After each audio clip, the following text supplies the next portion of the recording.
மகாபெரிவாச்சரணம். ஸ்ரீ லலிதாரக சகஸ்ரநாமத்தில் வாக்தேவதைகள் அம்பிகையை ஞான விக்கிரகா என்று சொல்லி ஞானத்தின் ஸ்வரூபமாக இருக்கிறாள் என்று சொன்னார்கள் இல்லையா? சரி, அவளை நாம் எப்படி அறிந்து கொள்ள முடியும்?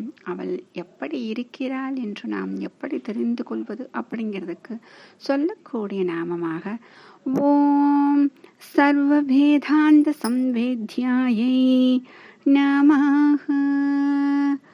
ஓம் சர்வவேதாந்த சம்வேத்யாயை நமஹ. இப்போ நம்ம என்ன பிரிக்கிறோம் இதில்? அது அப்படியே தான், சர்வ வேதாந்த சம்வேத்யா அப்படின்னு சொல்லிட்டு இதில் இந்த வேத வேத்யா அப்படின்னு சொல்கிறது நமக்கு என்னது? சர்வன்னா நமக்கு எல்லாருக்கும் தெரியும், வேதாந்தம் அப்படின்னா உபநிஷத்துக்கள்னு தெரியும். அடுத்தது சம்வேத்யா, அதாவது நன்றாக ஒரே விதமாக அறியப்படக்கூடியவள் அப்படின்னு சொல்றது. அதுக்குத்தான் வேத வேத்யா என்று சொல்கிறார்கள். வேதத்தின் மூலமாகவே அறிந்து கொள்ள முடியும். ஏன் அப்படின்னா, அவளை நாம் தெரிந்து கொள்ள வேண்டும் என்றால், அறிந்து கொள்ள வேண்டும் என்றால் அந்த அளவிற்கு நமக்கு ஞானம் கிடையாதே. அப்ப வாகதீஸ்வரியாக இருக்கும் அவளுடைய அருளால் இந்த உபனிஷத்துக்கள் தான் நமக்கு அவள் எப்படி இருக்கிறாள் என்று தெரிந்து கொள்ள உபயோகமாக இருக்கின்றன, நமக்கு உதவி செய்கின்றன. அதனால தான் அபரிச்சேத்யா ஞானதா என்று சொன்னாங்க. அப்ப வாக்கின் மூலமாக அம்பாள் ரூபத்தை நாம் கிரகிக்க வேண்டும். அதை வைத்து சகுண பிரம்மமாக இருக்கும் அம்பாளை பூஜை செய்ய செய்ய என்னாகும்? நம்ம புத்தியில் இருக்கக்கூடிய அஞ்ஞானம் அப்படின்னு சொல்லக்கூடிய இருள் விலகி நிர்குணஸ்வரூபமாக காட்சி தருவாள். இந்த சகுண பிரம்மம் அப்படிங்கிறது என்ன? அவளுக்கு ஒரு உருவத்தை நமக்கு காண்பிப்பது. நிர்குணஸ்வரூபம் அப்படிங்கிறது என்ன அப்படின்னா, உருவமே இல்லாதவளாக இருக்கக்கூடியவள். இப்போ இந்த சகுண பிரம்மம் நிர்குண பிரம்மம் அப்படின்னு சொல்றோம் இல்லையா? இதற்கு நம்ம எதை வச்சு உபயோகமாக நம்ம பார்க்கலாம் அப்படின்னா, உபனிஷத்துக்களை வைத்துத்தான் நாம் எடுத்துக்காட்டாக சொல்ல முடியும். அந்த உபனிஷத்துக்களை வைத்து நாம் பார்த்தால் நமக்கு இது புரிஞ்சிடும். ஏன் அப்படின்னா, இந்த நாமத்தாய் நாம் தெரிந்து கொள்ள வேண்டும் என்றால் இந்த சகுண பிரம்மம் நிர்குண பிரம்மம் அப்படிங்கிற இந்த வார்த்தைகள் நமக்கு தெல்ல தெளிவாக புரிய வேண்டும். அப்போ இந்த சகுண பிரம்மம் அப்படிங்கிறது இதுக்கு நம்ம தெரியணும் அப்படின்னா, முதலே நம்ம கேனோபனிஷத்துல பார்த்தோம். அம்பாள் என்ன செய்கிறாள்? இந்திராதி தேவர்கள் அகங்காரத்தை போக்குவதற்காக ஒரு சிறு ஜோதியாக அங்கு தோன்றி அவர்களுடைய ஆற்றலை வெளிப்படுத்தி, யாராவது இதை அசைக்க முடியுமா என்று அவர்களை கேட்க, அவர்கள் யாராலும் முடியாத பொழுது அவள் அப்படியே வானத்தில் பிரகாசமாக காட்சி கொடுத்தாள் அப்படின்னு சொன்னோம் இல்லையா? அப்ப அந்த ஹைமவதியாக, குழந்தையாக, குமரியாக காட்சி கொடுத்தாள். அப்ப இந்த ரூப தரிசனம், இந்த நிர்குண தரிசனம் இரண்டும் நமக்கு சேர்ந்து அவளை நமக்கு காண்பிக்கிறது. இந்த ரூப தரிசனம் அப்படிங்கிறது இதில் பார்த்தோம் அப்படின்னா 8 ஸ்வரூபமாக அவள் வந்தாள். அப்ப திரும்ப நிர்குண தரிசனம் அப்படின்னு சொல்லும் பொழுது வானத்தில் பிரகாசமாக அவள் காட்சி கொடுத்தாள் அப்படின்னு பார்க்கிறோம். அப்ப இது போல இந்த உபனிஷத்துக்கள் நிறைய அவளை பற்றி நமக்கு சொல்கிறது. அப்ப எந்தெந்த உபனிஷத்துக்கள் அதை பற்றி சொல்கிறது என்றால், பாவனோ உபனிஷத்து, அடுத்தது பவ்ருஷோ உபனிஷத், அடுத்தது தேவி அதர்வசிகோ உபனிஷத், ஸ்ரீ சக்ரோ உபனிஷத், திரிபுர உபனிஷத், திரிபுர தாதனி உபனிஷத், ஷீதோ உபனிஷத், கௌலோ உபனிஷத் அப்படின்னு சொல்லிட்டு இத்தனை உபனிஷத்துக்கள் நமக்கு என்ன சொல்கின்றது என்றால், அவளுடைய குணம், அவளுடைய ரூபங்கள், இவற்றையெல்லாம் சொல்லி இவள்தான் பரபிரம்மம், இவள்தான் மூல பிரகிருதி அப்படின்னு சொல்லிட்டு நமக்கு அழகாக எடுத்துரைக்கிறது. அப்ப இதுக்கு முன்னாடி பார்த்த எல்லா நாமங்களில் நம்ம பார்த்தோம் இல்லையா? அதை சொல்வதுதான் இந்த சர்வ வேதாந்த சம்வேத்யா. இதை அழகா ஆதி ஆச்சாரியால் சௌந்தர லகரில 84வது ஸ்லோகத்துல சொல்லுவாரு. எப்படி அப்படின்னா, வேதங்கள் எப்படி அம்பாள் எப்படி தலையில தூக்கி வச்சுக்கிட்டு கொண்டாடுது அப்படின்னு சொல்லிட்டு சொல்லுவாரு. எவ்வளவு வார்த்தைகளை அழகாக உபயோகப்படுத்திருப்பார் அப்படின்னா, ஸ்ருதீனாம் மூர்தானோ தததி தவ யௌ ஷேகதரயா மமாப்யைதௌ மாதக சிரசி தயயா தேஹி சரணௌ யயௌ பாத்யம் பாதக பசுபதி ஜடாஜூடதடினி யயோ லாக்ஷாத் லக்ஷ்மீர ருணஹரி சூடா மணி ருச்சி அப்படின்னு அழகாக சொல்லுவார். இதில் ஸ்ருதி அப்படின்னு சொல்வது என்ன அப்படின்னா, வேதத்தின் தலையாக இருக்கக்கூடிய உபனிஷத்.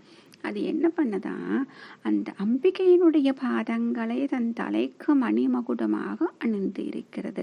அப்போ ஆச்சாரியார் என்ன கேட்குறார் அப்படின்னா, அப்படிப்பட்ட அந்த பாதங்களை என்னுடைய தலையிலும் தயவு கூர்ந்து வைப்பாயாக தாயே அப்படின்னு கேட்குறார்.